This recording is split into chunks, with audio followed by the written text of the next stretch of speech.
सभी को प्रणाम। मेरा नाम आकांक्षा तिवारी है। मैं एक एस्ट्रोलॉजर, न्यूमरोलॉजिस्ट और वास्तु कंसल्टेंट हूँ। आज की इस वीडियो में हम मई राशिफल 2021 के बारे में बात करेंगे। देखिए, ये एक ट्रांजिट का वीडियो है, गोचर का वीडियो है, और ट्रांजिट बहुत ही इम्पॉर्टेंट होता है कोई भी इवेंट को प्रिडिक्ट करने के लिए। लेकिन ये ट्रांजिट तभी यूज़फुल होता है जब आपका पर्सनल बर्थ चार्ट इन सारे इवेंट्स का प्रॉमिस कर रहा हो। तो आज की इस वीडियो में मैं आपकी चंद्र राशि के अकॉर्डिंग प्लैनेट्स गोचर में किस टाइप का फल आपको देंगे वो मैं बताऊंगी, और इसके बाद वो आपकी रिस्पॉन्सिबिलिटी है कि आप इस गोचर में जो ट्रांजिट की स्थिति है उसको अपने पर्सनल बर्थ चार्ट के साथ मैच करें। दूसरी बात, मैं आपको कोई भी शुभ या अशुभ दिन नहीं बताऊंगी, क्योंकि मैं चंद्रमा के अकॉर्डिंग आपका जिस दिन चंद्रमा 4, 8, 12 होगा, आप उस दिन कोई काम ना करें ये मैं नहीं बोल सकती, क्योंकि एक्चुअली शुभ और अशुभ दिन जो होते हैं वो काफ़ी तरीके से देखे जाते हैं। अगर मैंने आपको बता दिया कि आपका जो चंद्रमा है इस दिन 4, 8, 12 में रहेगा और आप उस दिन कोई ज़रूरी काम ना करें, और आपने अगर ऑलरेडी बुकिंग करके रखी होगी तो वो एक निगेटिव हो जाएगा। और दूसरी बात यह है कि वो गलत भी होगा, क्योंकि शुभ और अशुभ मुहूर्त सिर्फ हम चंद्रमा से नहीं देखते हैं, बहुत सारे तरीक़ों से देखा जाता है, फिर फाइनल डिसीज़न लिया जाता है। आपके जन्म नक्षत्र से उस दिन का जो तारा है वो कौन सा पड़ रहा है, विपत्त पड़ रहा है, वध पड़ रहा है, वो भी देखा जाता है। और दूसरी बात, आपके पूरे ओवरऑल पर्सनल बर्थ चार्ट और गोचर की स्थिति को देख के कोई डिसीज़न लिया जाता है। और ये जो वीडियो है ये आपकी चंद्र राशि पे आधारित है। अब यहाँ पे कुछ लोग मुझसे ये पूछ सकते हैं कि मैम हम लगन से देखें या चंद्र राशि से देखें। देखिए, आप दोनों से देख सकते हो, लेकिन ये वीडियो चंद्र राशि पे ही आधारित है, इसमें कोई कंफ्यूज होने की बात नहीं है। बस इतना याद रखिए, जब आप चंद्र राशि से अपना ट्रांजिट देखते हो तो आपको चंद्रमा से गोचर के जो रूल्स हैं कि कौन सा प्लैनेट चंद्रमा से किस हाउस में रहता है तो अच्छा होता है या अच्छा नहीं होता है, वो ही लगाने हैं। और जब आप लगन से देखते हो तो लगन में चंद्रमा के रूल नहीं लगाने हैं, वो अलग चलते हैं। दूसरी बात, अगर हम नाड़ी एस्ट्रोलॉजी में देखें तो हम लोग उसमें सब कुछ जो सारा ट्रांजिट होता है, इवन 1 डे का भी जो हम प्रिडिक्शन देते हैं वो हम जुपिटर से देखते हैं। तो ट्रांजिट सारे काम करते हैं, बस आप जिससे देखो उसके रूल आप उस पे लगाओ, ठीक है। तो ये आपकी चंद्र राशि पे आधारित है। देखिए, अब हम लोग बात करते हैं धनु राशि से। तो देखिए, जो धनु राशि है उसका ऐसा है कि संघर्ष जो है वो ख़त्म होने का नाम ही नहीं ले रहा है, क्योंकि एक तो सैटर्न की 7.5 का लास्ट फेज स्टार्ट है। 7.5 साल से जब से सैटर्न की 7.5 स्टार्ट हुई है, एक्चुअली अनफॉर्चुनेटली जुपिटर भी किसी ना किसी तरीके से इनके पीड़ित ही चल रहे हैं। पहले जुपिटर राहु केतु के साथ थे, उसके बाद जुपिटर सैटर्न के साथ थे, और अब अपनी ही राशि से 3rd हाउस में आ गए हैं। तो अपनी ही हाउस से राशि स्वामी का 3rd हाउस में आना हम इतना फेवरेबल तो नहीं बोल सकते हैं। ऊपर से जो सैटर्न है वो अभी तक तो आपके 2nd हाउस में जुपिटर के साथ थे, लेकिन अब वो वहाँ पर अकेले हो गए हैं। और सैटर्न जो है वो जिस आपके 2nd हाउस में है वो फैमिली, कुटुंब और आपके पैसे का और आपकी स्पीच का भी प्लेस होता है। तो मैं एक बात बोलना चाहूँगी धनु राशि वालों को कि never complaint about difficulties in life, because director means God always gives hardest role to his favorite or best actors। मैं आप लोगों को ये ऐसे ही नहीं बोल रही, आप ही लोग बताइए, आप लोगों की गुरु की राशि है, सो धर्म त्रिकोण की राशि है, तो आप ही बताइए भगवान की, गॉड की इससे ज़्यादा फेवरेट राशि और कौन सी हो सकती है। तो अपना एटीट्यूड पॉजिटिव रखिए। अब हम बात करते हैं धनु राशि की। तो आपका जो राशि स्वामी है गुरु, वो आपकी राशि से 3rd हाउस में गोचर कर रहे हैं। गुरु का तीसरे स्थान पे जो गोचर है वो एक्चुअली आपके सिबलिंग के लिए काफ़ी अच्छा हो सकता है। आपके सिबलिंग के कार्य क्षेत्र में उनको प्रमोशन मिल सकता है या किसी भी क्षेत्र में उनको सफलता मिलने के योग हैं। और आपके अपने सिबलिंग से रिलेशन भी अच्छे हो सकते हैं, आप उनके साथ एंजॉय भी कर सकते हो। लेकिन राशि स्वामी का थर्ड हाउस में जाना ये बताता है कि आपको और भी ज़्यादा हार्ड वर्क करना पड़ेगा, और आई नो कि आप लोग कर ही रहे हो। सैटर्न आपके सेकंड हाउस में है। सेकंड हाउस में सैटर्न वहाँ से फोर्थ हाउस में एस्पेक्ट डाल रहे हैं। तो एक्चुअली सैटर्न का सेकंड हाउस में अलोन रहना ये आपकी स्पीच के लिए, फैमिली के लिए और फाइनेंस के लिए, तीनों के लिए ये इतना अच्छा नहीं है। मतलब जब आप बोलें तो आपको बोलते समय काफ़ी अपनी वाणी पे ध्यान देना पड़ेगा। फाइनेंस से रिलेटेड भी आप अगर कुछ भी डिसीज़न लेते हो तो सोच समझ के आपको लेना पड़ेगा। और जो सैटर्न का एस्पेक्ट है फोर्थ हाउस में, ये भी बताता है कि आपकी वाणी की वजह से फैमिली में कुछ मनमुटाव हो सकता है, तो आप अपनी वाणी पे ध्यान रखेंगे। ये ओवरऑल एक जनरल हुआ। हम बोल सकते हैं कि मई का जो मंथ है वो धनु राशि के लिए मिश्रित फल वाला रहेगा, मिला जुला रहेगा। तो चलिए अब हम कार्य क्षेत्र की बात करते हैं, जॉब और बिजनेस की। तो देखिए बुध आपके 10th हाउस का मालिक होकर 6th हाउस में है। तो ये तो जॉब के लिए, प्रोफेशन के लिए ठीक है, कुछ ऐसे मेजर प्रॉब्लम नहीं बताता है। लेकिन यहाँ पर बुध जो है वो राहु के साथ है, तो ये इस बात की ओर इंडिकेट करते हैं कि जॉब में कोई ऑफिस पॉलिटिक्स से में आप इन्वॉल्व होने के चांस बनते हैं। तो आप ऑफिस पॉलिटिक्स से बिल्कुल दूर रहिए, अपनी वाणी पे कंट्रोल रखिए। ऑफिस के किसी भी आर्गूमेंट से आपको दूर रहना है। इवन अगर आप अपने सीनियर से बात करते हैं, बॉस से बात करते हैं, तो भी आपको बहुत सोच समझकर बात करनी है। ये बहुत ज़्यादा जो प्लैनेट्स हैं राहु और बुध ये बता रहे हैं, और जो सैटर्न सेकंड हाउस में है कि आपके वर्ड्स की वजह से, आपके बोलने की वजह से आपके कार्य क्षेत्र में प्रॉब्लम हो सकती है। बिजनेस की बात करें तो देखिए मार्स जो है वो आपके 7th हाउस में है। तो यहाँ पर मार्स की वजह से भी आपको क्रोध आ सकता है, और बिजनेस पार्टनर से, या आप अगर कोई बिजनेस करते हो तो सामने वाले से, मतलब क्लाइंट से आपका कुछ आर्गुमेंट हो सकता है कि आप उनके पर्सपेक्टिव को ना समझे। 26 मई को जब मर्करी 7th हाउस में आएंगे तो उसके बाद जॉब के लिए भी और जो लोग बिजनेस कर रहे हैं उनके लिए भी ये स्थिति काफ़ी बेहतर हो जाएगी। लेकिन 26 मई तक आपको अपनी स्पीच और वर्ड्स पे बहुत ज़्यादा ध्यान देने की ज़रूरत है। अगर मैं एक बात कहूँ कि speak only when you feel your words is better than silence, तो वो आप लोगों के लिए इस समय ज़्यादा सूट करेगा। तो इस बात का ध्यान रखिए, स्पीच पे बहुत ज़्यादा ध्यान देने की ज़रूरत है, क्योंकि क्रोध भी इस समय आपको बहुत आ सकता है। अदरवाइज़ अगर आप इस बात का ध्यान रखते हो तो कुछ मेजर इशू प्रोफेशन और बिजनेस में नहीं दिखाई देता है। अब हम ओवरऑल आर्थिक स्थिति की बात करते हैं। तो देखिए आपके 12th हाउस में जो है वो केतु है, 6th हाउस में जो है वो राहु और बुध है, और 2nd हाउस में सैटर्न है।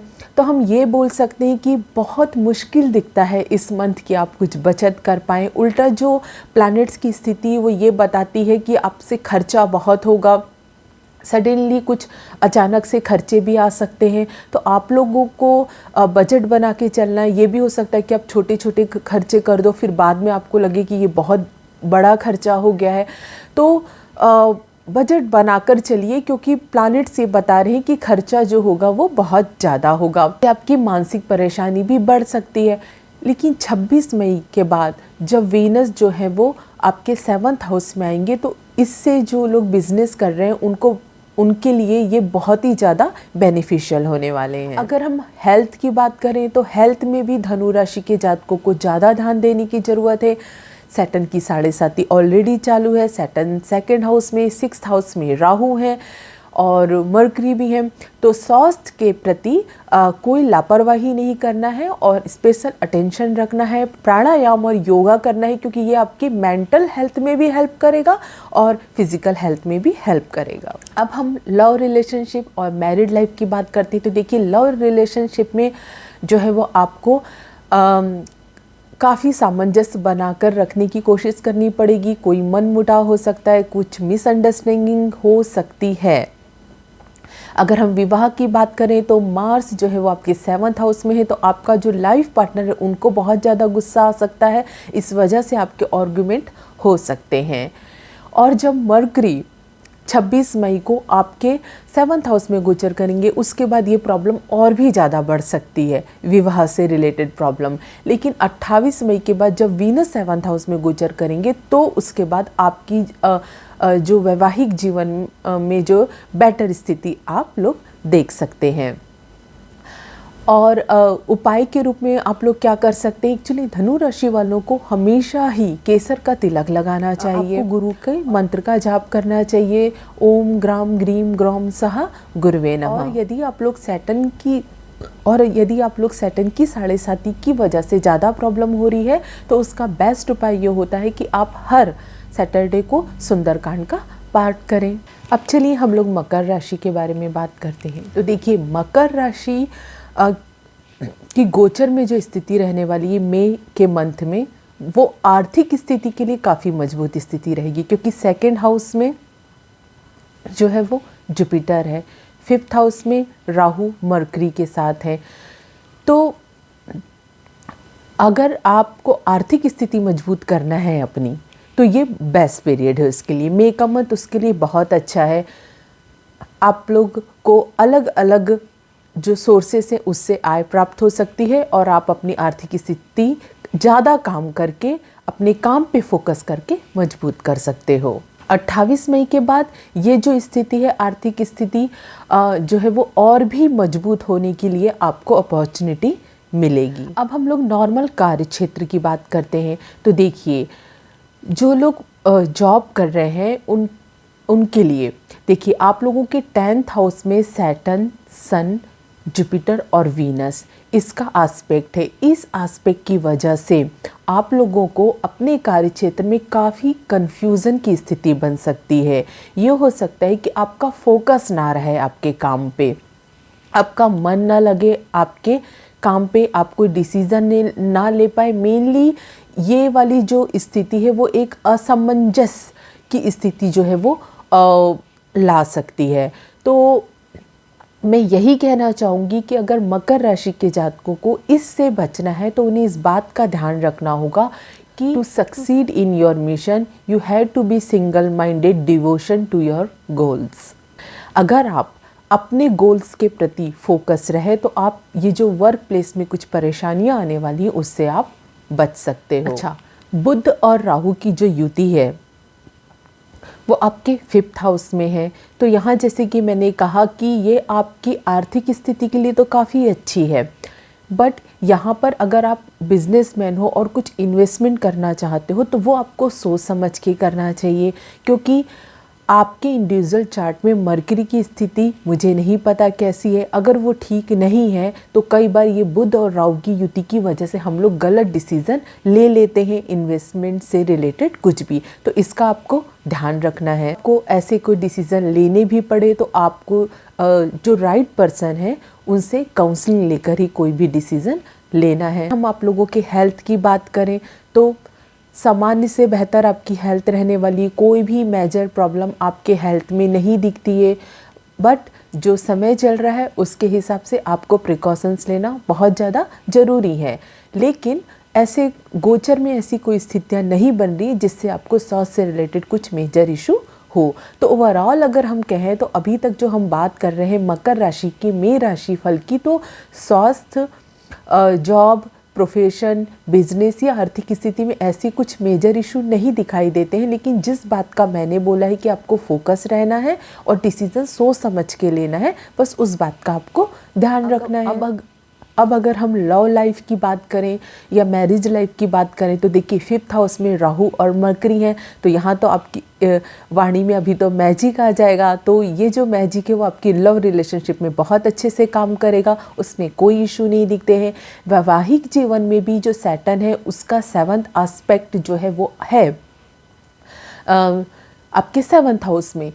तो यहाँ पर सैटर्न जो है वो थोड़ा सा आपको ईमानदार बनाएगा, बट सैटर्न की वजह से थोड़ी सी मिसअंडरस्टैंडिंग हो सकती है, लेकिन ऐसी कुछ मेजर इशू वैवाहिक जीवन में नहीं दिखते हैं। बस सैटर्न के आस्पेक्ट की वजह से कई बार कुछ इमोशनल इश्यूज हो जाते हैं। अगर हम ओवरऑल पारिवारिक जीवन की बात करें तो आपके दूसरे स्थान पे गुरु का गोचर है, जो कि बहुत अच्छा है। आपके घर में कोई मांगलिक कार्य हो सकता है, लेकिन आपके 4th हाउस में सन रहेंगे, तो इस वजह से घर में कुछ मन मुटाव जैसी स्थिति बन सकती है। और सैटर्न की 7.5 चालू है, तो पैसे से रिलेटेड कोई लेन देन अगर आप करते हो तो उसमें आपको सावधान रहना है। उपाय के रूप में आप लोग क्या कर सकते हो, आप लोग सैटर्न की 7.5 चालू है तो बेस्ट उपाय ये होता है कि सैटरडे के दिन आप लोग सुंदरकांड का पाठ करें। लोग चाहे तो घोड़े की नाल भी पहन सकते हैं। गणेश अथर्वशीष का पाठ करना आपके लिए बहुत अच्छा रहेगा। चलिए अब हम कुंभ राशि के जातकों के बारे में बात करते हैं। तो देखिए कुंभ राशि में जो सबसे पहले देखने वाली बात है वो ये है कि जो सैटर्न है वो आपकी राशि से 12th हाउस में गोचर कर रहे हैं। सैटर्न की 7.5 चालू है, तो यहाँ पर जो 12th हाउस में सैटर्न का गोचर है ये आपके एक्सपेंसेस को बढ़ा सकता है, आपके खर्चे बढ़ा सकता है। हो सकता है कि आप समाज सेवा में पैसे खर्च करें। ये भी इंडिकेट कर रहा है गोचर कि आप कर्ज ले सकते हो, और कर्ज लेके आप प्रॉपर्टी बाय कर सकते हो या कुछ कंस्ट्रक्शन का काम चालू कर सकते हो। तो सैटर्न की स्थिति देखकर आपको ये एडवाइस दी जाती है कि आप पैसे के जो लेन देन हैं उसमें बहुत सावधान रहिए। निवेश भी अगर आप कुछ करते हो तो आपको सोच समझ कर करना है, क्योंकि पैसे तो आएंगे भी लेकिन पैसे खर्च भी बहुत होंगे। हम लोग कार्य क्षेत्र की बात करते हैं तो इसमें हम जॉब की बात करते हैं। तो देखिए 10th हाउस में केतु का गोचर है, 4th हाउस में राहु और बुध है। तो नौकरी में आपको बहुत सावधान रहने की ज़रूरत है। यहाँ पर ये हो सकता है कि आप अचानक से आपको लगने लगे कि मतलब आप सेटिस्फाई फील ना करो। आपका ये भी मन हो सकता है कि आपको लगे कि मुझे जॉब चेंज करनी है, सेटिस्फेक्शन फील नहीं होगा, अच्छा नहीं लगेगा। लेकिन प्लीज़ आप इस समय पर सावधान रहिए। बिजनेस वालों के लिए मई का मंथ बहुत अच्छा हो सकता है, क्योंकि जुपिटर लगन में बैठकर 7th हाउस को एस्पेक्ट कर रहे हैं। वहीं पे जब 14 मई को सन वृषभ राशि में गोचर करेंगे तो ये और भी बेहतर परिणाम आपको दे सकते हैं। अगर आप कोई बिजनेस में है तो आप बिल्कुल नई योजनाएं बना सकते हैं। सिर्फ जो नौकरी पेशा वाले लोग हैं, उनको मैं अगेन बोलूँगी कि आप लोगों को जो है वो दिमाग की ज़्यादा सुननी है, दिल की बजाय। अगर हम स्वास्थ्य की बात करें तो कुछ भी ऐसा मेजर इशू नहीं दिखता है, लेकिन हाँ कफ से रिलेटेड कोई इशू आपको हो सकता है। और यात्रा करते समय आपका स्वास्थ्य खराब हो सकता है, और थोड़ी सी मानसिक जो है वो अशांति भी उस वजह से हो सकती है। अगर हम लव रिलेशनशिप और मैरिड लाइफ की बात करें तो 5th हाउस में मार्स का गोचर है, तो इस वजह से कुछ मिसअंडरस्टैंडिंग लव रिलेशनशिप में हो सकती है। सामंजस्य बना के रखने की कोशिश करें, और वैवाहिक जीवन में कोई प्रॉब्लम नहीं दिखती है, क्योंकि जुपिटर का एस्पेक्ट जो है वो आपके 7th हाउस में है। अब हम पारिवारिक जीवन की बात करते हैं। पारिवारिक जीवन में मिले जुले फल मिलेंगे, क्योंकि राहु और बुध आपके 4th हाउस में है। तो बुध मतलब छोटा बच्चा, तो हो सकता है आप किसी छोटे बच्चे के साथ एंजॉय करें, बट राहु की वहाँ पे स्थिति ये बताती है कि किसी बुजुर्ग से वाद विवाद आपका हो सकता है। तो बड़े लोगों से जो है वो थोड़ी शांति से बात करें, और अपने क्रोध को जो है वो काबू में रखें। अपने इमोशंस को भी आप थोड़ा सा कंट्रोल में रखें।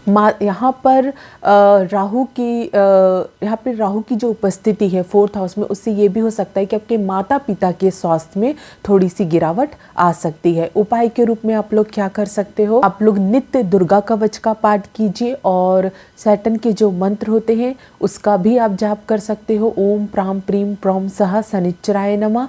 या सैटर्न की 7:30 का एक बेस्ट उपाय ये होता है कि हर सैटरडे को आप लोग सुंदरकांड का पाठ करिए। तो ये था कुंभ राशि का राशिफल, और मेरे साथ जुड़े रहने के लिए, ये वीडियो देखने के लिए आपको प्रेम पूर्वक धन्यवाद। जय श्री राम।